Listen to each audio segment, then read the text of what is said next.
Alors, avant de passer au chapitre 3, j'aimerais qu'on réponde à une dernière question ensemble sur la doctrine de Dieu. Est-ce que la doctrine de la Trinité a une utilité pratique? Ou est-ce que c'est juste théorique, très théorique, peut-être trop, et des distinctions qui sont pointues, qu'on peut, oui, voir dans les Écritures, mais finalement, ça change quoi en bout de ligne? Qu'on croit cela ou pas, est-ce que ça a une utilité pratique? Parce qu'en réalité, on croit que la doctrine et donc cette série d'enseignements qui expose la confession de foi, c'est d'exposer la doctrine chrétienne, la théologie systématique qu'on croit.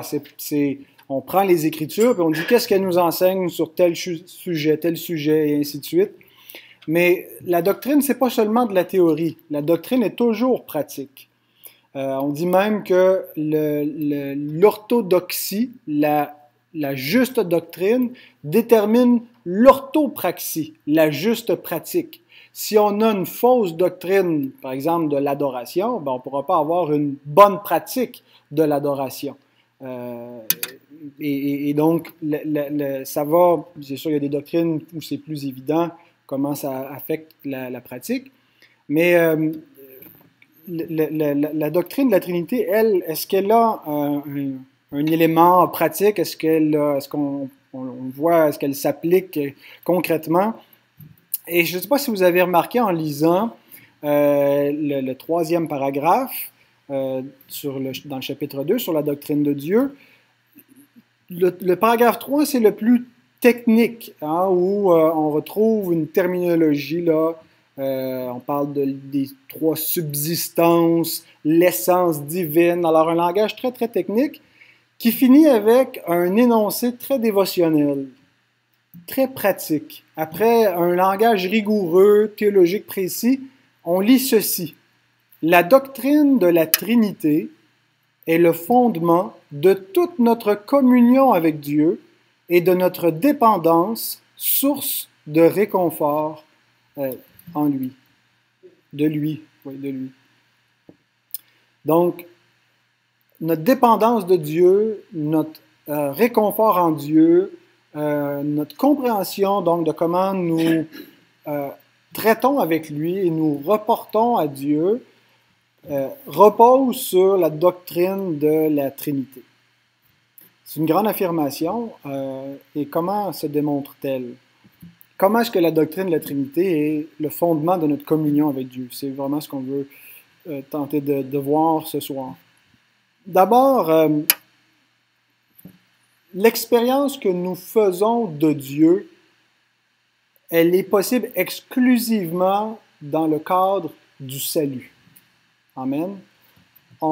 S'il y a des gens qui prétendent connaître Dieu, mais que leur prétention ne repose pas sur la doctrine du salut, peu importe les expériences qu'ils prétendent faire de Dieu, qu'ils ont vécu des transes, qu'ils prient, ou s'ils n'ont pas une compréhension à la base de leur relation avec Dieu qui repose sur la rédemption que Christ a accomplie, eh bien, c'est une illusion. Ils n'ont pas de relation avec Dieu. La relation avec Dieu commence dans la rédemption, le salut, la conversion, et sur notre conversion qui repose sur quelque chose que Dieu a fait.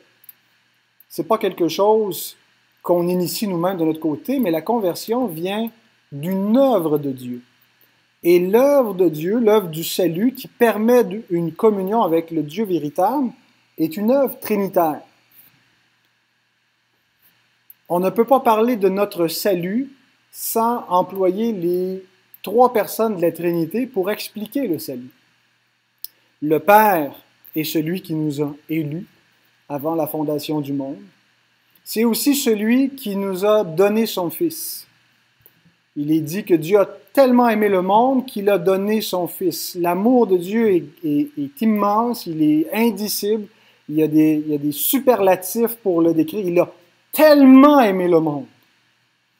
Et le résultat, c'est que le Père donne son Fils. Alors que nous sommes encore des pécheurs, alors que nous sommes encore des rebelles, le Père donne son Fils. Alors, en partant, il y a une distinction. Ce n'est pas le Fils qui se donne lui-même.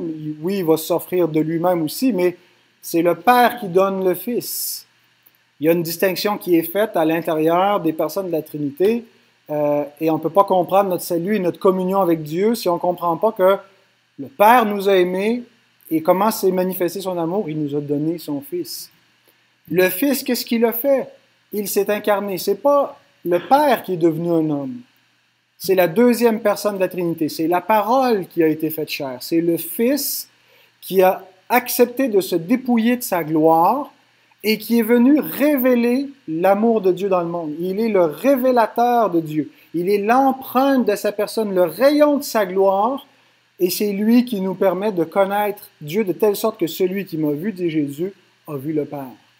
C'est par lui que nous connaissons qui est le Père, que nous comprenons son amour. Et c'est le Fils qui a accompli dans son humanité notre rédemption par son obéissance qui l'a mené jusqu'à la mort sur une croix pour expier nos péchés, pour être puni à notre place. Cette œuvre achevée, il la continue d'une certaine façon. La rédemption est achevée, mais le Fils, la deuxième personne de la Trinité, assure la médiation entre nous et le Père.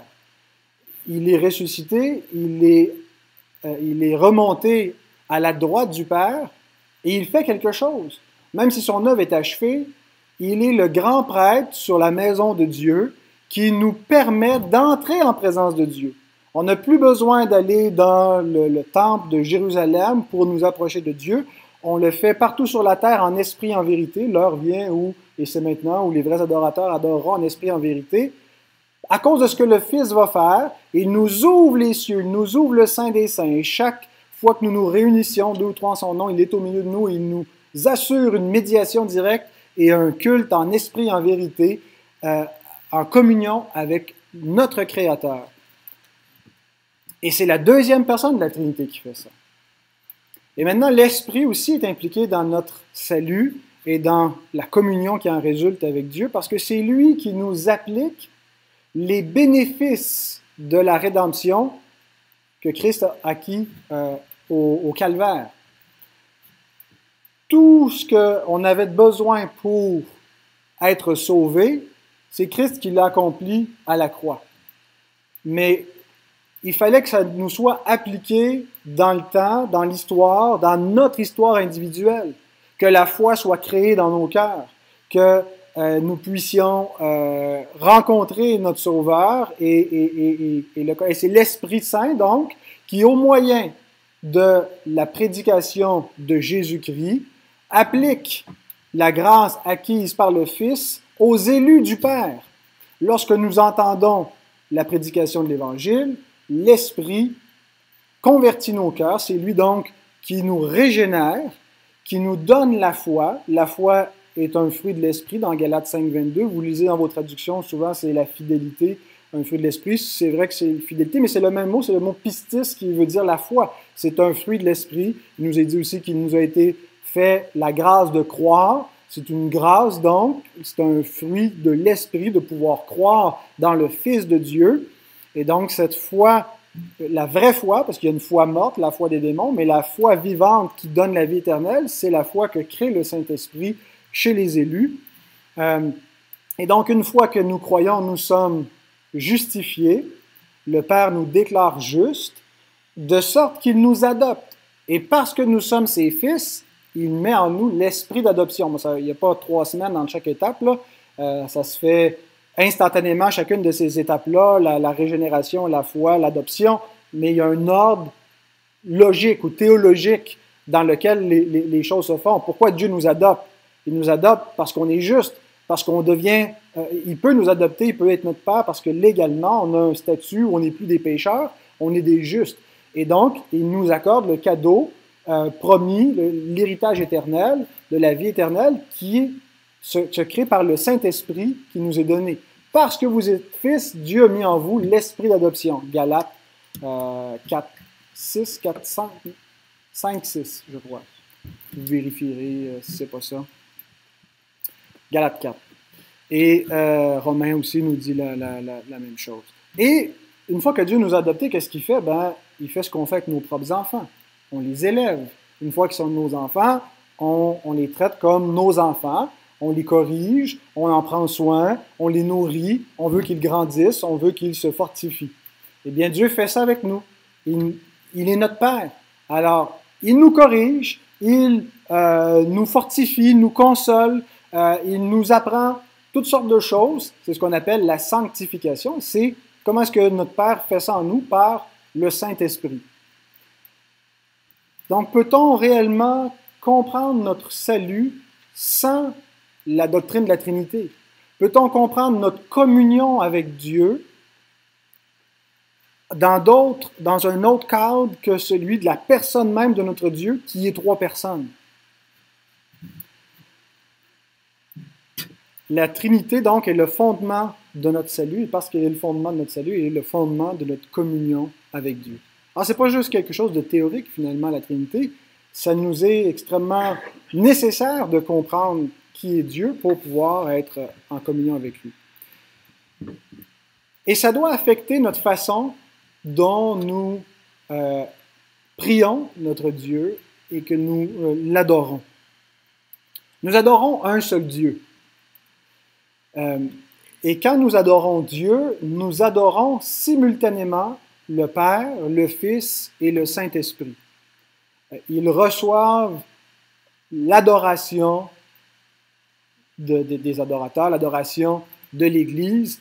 L'adoration ne va pas qu'au Père ou seulement au Fils. Dieu est adoré. Il y a un seul Dieu qui reçoit toute l'adoration. Et alors, il n'est pas toujours nécessaire qu'on distingue quand on prie, quand on s'adresse à Dieu ou quand on parle de Dieu dans nos chants ou à d'autres, de toujours faire des distinctions, de toujours distinguer le Père, le Fils, l'Esprit.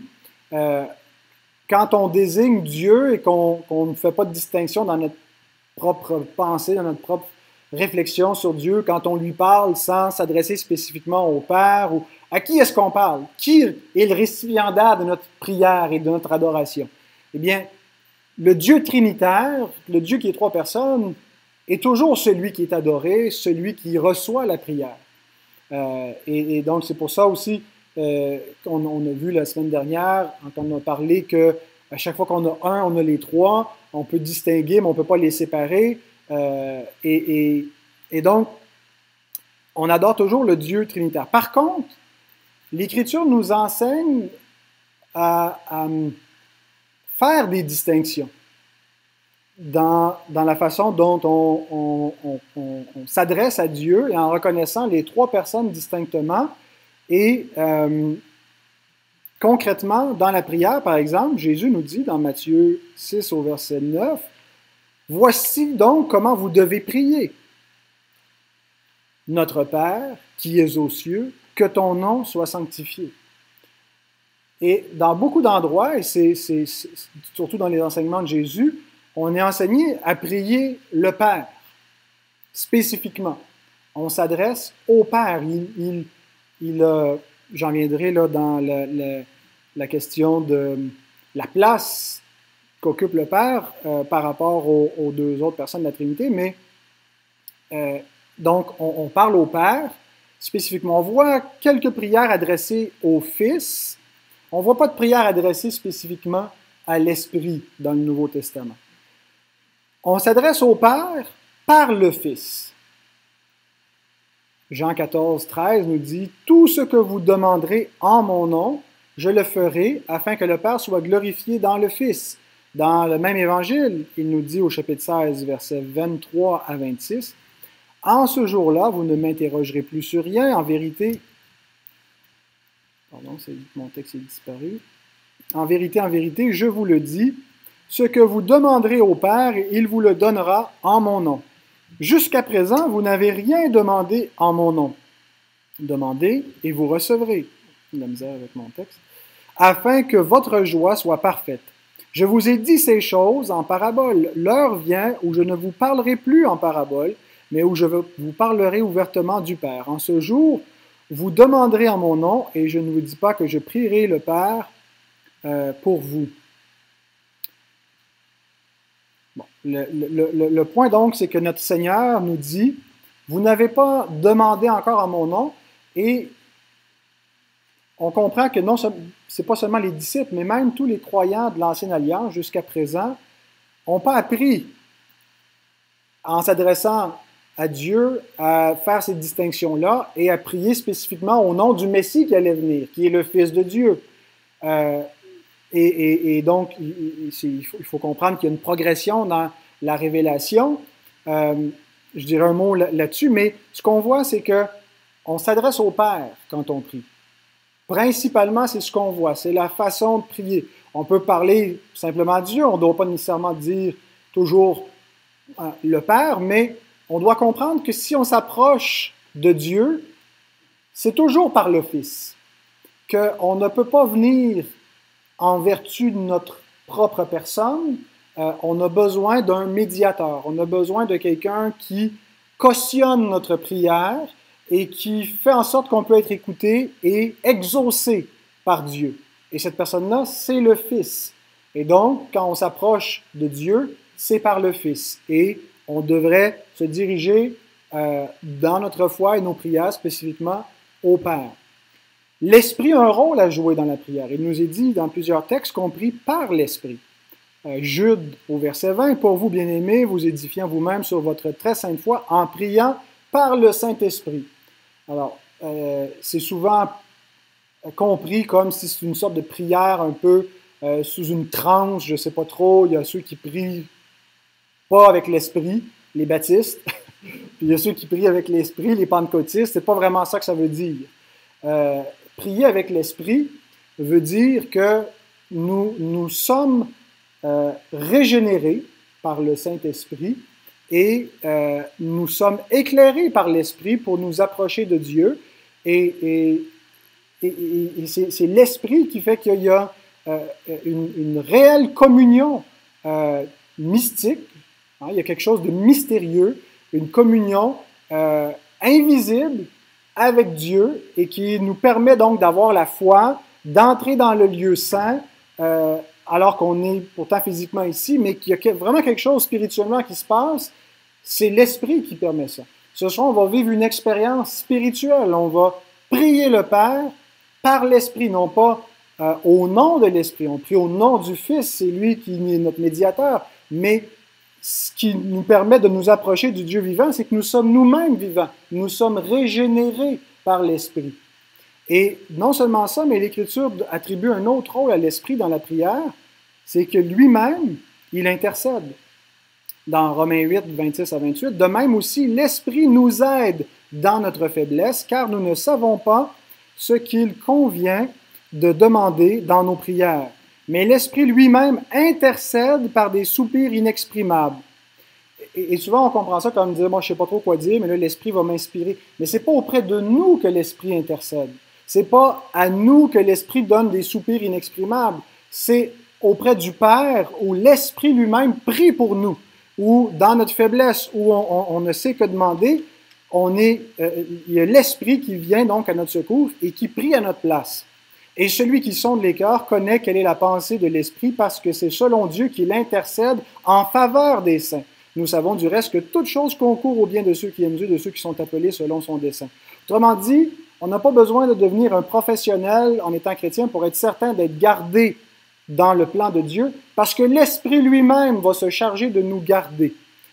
On n'est pas gardé dans notre pensée qu'on devient infaillible, puis on ne peut jamais se tromper. Ce n'est pas du tout ce que le texte veut dire. Le texte veut dire, c'est que Dieu a ses enfants, il leur a mis son esprit, et l'Esprit lui-même va intercéder en faveur des enfants de Dieu pour s'assurer de les garder, que tout va concourir à leur bien. Il va leur arriver des malheurs, ils vont se tromper, ils vont faire des péchés, mais en bout de ligne, Dieu va les garder, va les préserver, bon gré, mal gré, jusqu'à la fin, entre autres, en raison de l'intercession de l'Esprit. Donc, il y a deux personnes qui intercèdent pour nous dans la Trinité divine. Notre Dieu prie pour nous, le Fils et l'Esprit.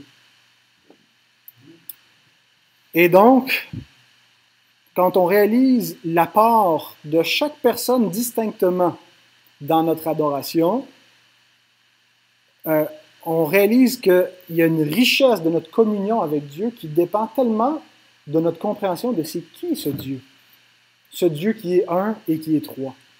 Alors la Trinité, donc, est un bijou extrêmement précieux qu'on ne devrait pas voir comme une doctrine compliquée qui ne veut rien dire, qui ne s'applique pas concrètement. On devrait, et faisons attention, je ne voudrais pas du tout donner l'impression qu'il faut devenir des maîtres en théologie pour être capable de s'adresser à Dieu. Qu'il faut avoir une compréhension là, claire, puis parler à la bonne personne, puis dire la bonne formule. L'Écriture ne nous présente pas du tout ça comme ça.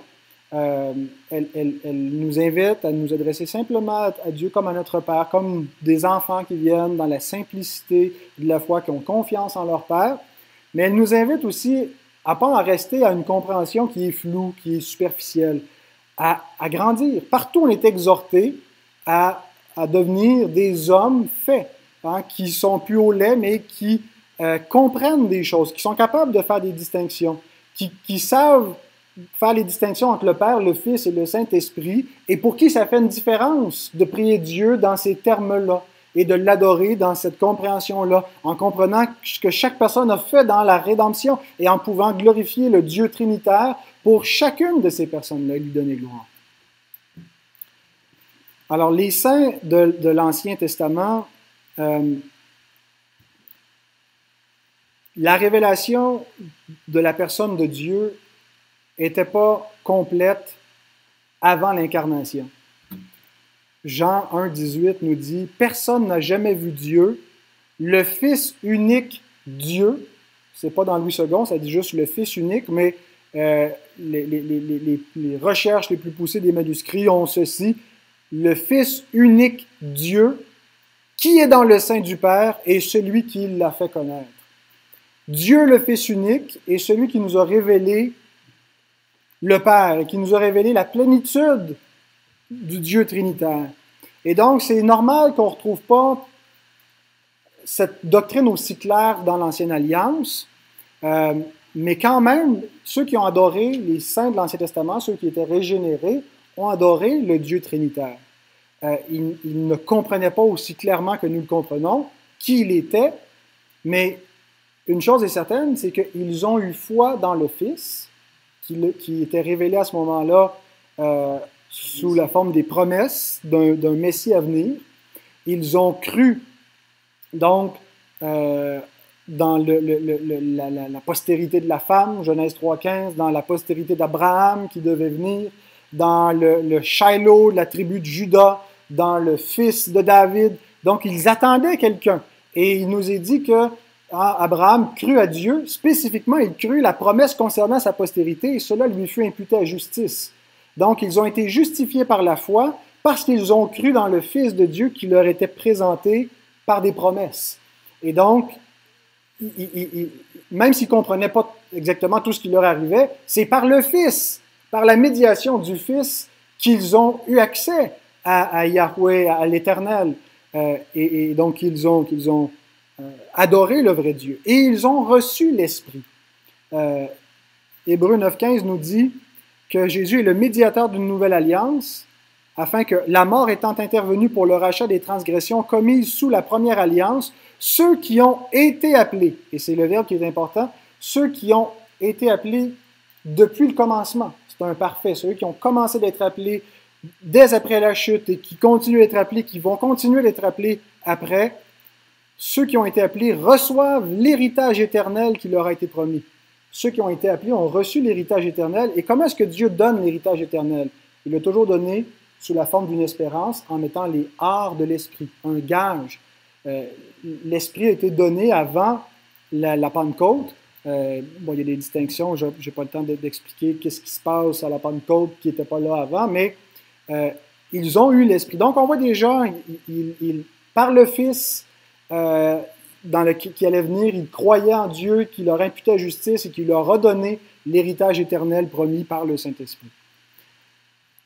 Et je termine avec un dernier point extrêmement important sur la Trinité, qui a un élément extrêmement pratique pour la communion entre les croyants.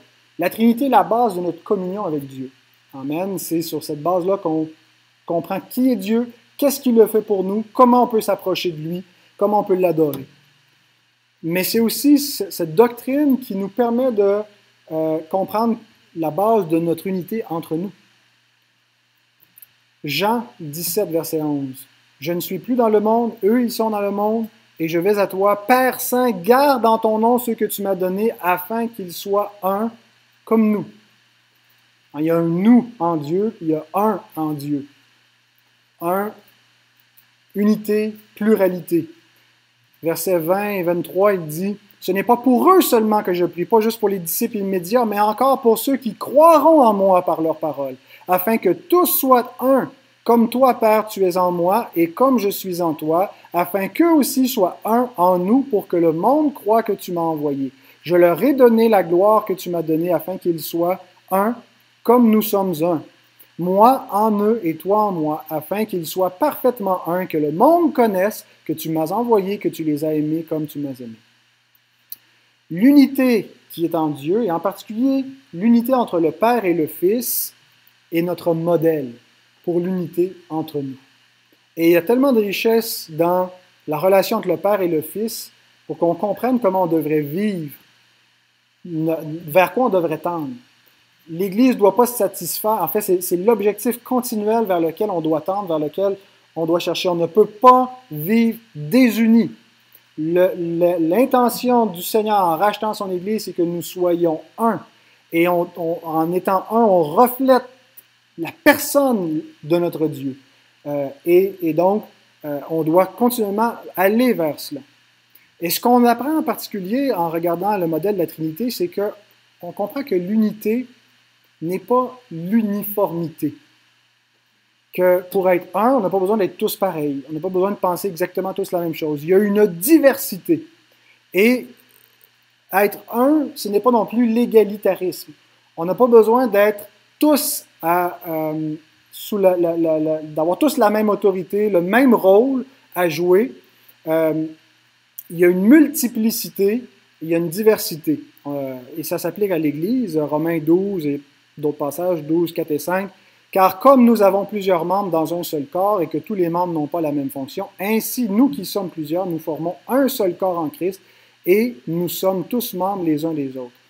Alors vous voyez, Paul voit cela comme quelque chose de très beau. Il y a une diversité, il y a une multiplicité, il y a une pluralité qui ne vient pas créer schisme, division, opposition. Il voit une unité, une harmonie au travers de cela. Bien sûr, ça c'est théorique. Il faut le vivre concrètement, il faut l'appliquer, il faut lutter, il faut tendre vers cela. Mais là, une distinction que l'Écriture fait, que nous devons comprendre pour atteindre l'unité dans la diversité est la suivante. Il y a une égalité ontologique. Ça veut dire les êtres sont égaux. L'ontologie, c'est l'être. L'homme et la femme sont égaux. Les parents et les enfants sont égaux. Le maître, l'esclave sont égaux. Ils sont tous des êtres humains à l'image de Dieu. Il n'y a personne qui, dans son essence propre, est supérieur. Il n'y a personne qui est inférieur, qui peut être piétiné. Nous avons tous une valeur intrinsèque qui fait qu'on est égal. Mais à l'intérieur de l'égalité ontologique, il y a une organisation économique. Et ça, c'est un très beau mot, le mot économique, oikos nomos. Maison, loi. Il y a la loi de la maison, c'est ce que veut dire le mot économie. La loi de la maison. Il y a une organisation. Il y a un ordre qui est donné. Et on voit ça à l'intérieur de la Trinité, ce modèle-là. Il y a une égalité ontologique entre les personnes. Ils possèdent tous pleinement l'essence divine. Le Fils n'est pas d'une divinité inférieure non plus que l'Esprit. Ils sont tous pleinement Dieu, ils remplissent tous pleinement le cube. Vous vous souvenez de l'image? Les trois dimensions ne couvrent pas un tiers, mais la plénitude de l'espace. Mais il y a un ordre économique dans la Trinité. Et on lit ça dans notre confession, on dit « Le Père n'est engendré par personne et il ne procède de personne. Le Fils est éternellement engendré du Père. » La référence est Jean 1, 14, que le Père, la gloire du Fils venue du Père. L'Esprit Saint procède du Père et du Fils. Hein, c'est l'Esprit qui est envoyé conjointement par le Père et le Fils. On lit des phrases, on sait que ça sonne orthodoxe, mais on n'a aucune idée de ce que ça veut dire et qu'est-ce que ça change. Le Père n'est engendré par personne, il ne procède de personne. Le Fils procède éternellement du Père et le Saint-Esprit procède du Père et du Fils. Qu'est-ce que ça signifie? Qu'est-ce que ça change? Qu'est-ce que ça vient dire concrètement, cette phrase-là? Je vais vous le dire dans des termes plus poétiques. Ayez en vous les sentiments qui étaient en Jésus-Christ, lequel, existant en forme de Dieu, ontologiquement égal à Dieu le Père, dans son essence propre, il existait en forme de Dieu, n'a point regardé comme une proie à arracher d'être égal avec Dieu, mais s'est dépouillé lui-même en prenant une forme de serviteur, en devenant semblable aux hommes et en ayant paru comme un simple homme. C'est pas, quand on dit une proie arrachée, comme si c'était quelque chose qu'il n'y avait pas, qu'il devait atteindre, c'est quelque chose qu'il y avait, il n'a pas cherché, il y a eu une soumission. Le Fils accepte de se soumettre au Père, et ce que ça implique, c'est un dépouillement de cette gloire, de cette condition, non pas qu'il renonce à la divinité, mais il accepte de prendre une forme humaine et de devenir comme un simple homme, comme un esclave qui va aller jusqu'à la mort, qui va être maudit par le Père. Et donc, on voit là où ça mène l'ordre trinitaire. Il y a une égalité entre les personnes, mais il y a un ordre où le Fils se soumet. Et en cela, on a le modèle parfait de l'amour et de l'unité au sein d'une multiplicité, d'une diversité. C'est le modèle qui est donné à l'Église. Une Église qui est une diversité de membres, des gens complètement différents, mais qui doivent faire un. Et pour ça, il faut qu'il y ait une organisation, il faut qu'il y ait un ordre, il faut que les personnes soient à la bonne place pour servir, pas pour se servir, mais en devenant serviteurs les uns des autres. On est tous serviteurs dans le corps, même dans une position d'autorité. Le Fils qui est en autorité, qui vient dans le monde, vient comme un serviteur. Et donc, ce modèle-là nous montre, on le voit donc, et Paul l'applique, il dit « Ayez en vous les sentiments qui étaient en Christ ». Les versets, le contexte qui précède, c'est comment l'Église peut atteindre l'unité, comment c'est possible de vivre en harmonie dans une Église, malgré toute la diversité, par cette humilité-là, par cet exemple d'amour qui nous est donné et qui part de notre Dieu, où il y a le Fils qui se soumet au Père. Et ce modèle est bon entre les époux. L'homme et la femme sont égaux, mais Dieu a placé un ordre. On veut un mariage qui fonctionne, voici comment faire. Dans la famille, les enfants et les parents sont égaux, mais il y a un ordre. Il y a des responsabilités différentes, il y a une autorité. Dans la société, et ainsi de suite. Donc, il y a une égalité parmi les êtres humains, mais il y a un ordre économique, une structure d'autorité, une complémentarité de fonctions, une réciprocité de services, une interdépendance des êtres. Et ça, nous le voyons en Dieu, celui qui est un et qui est trois.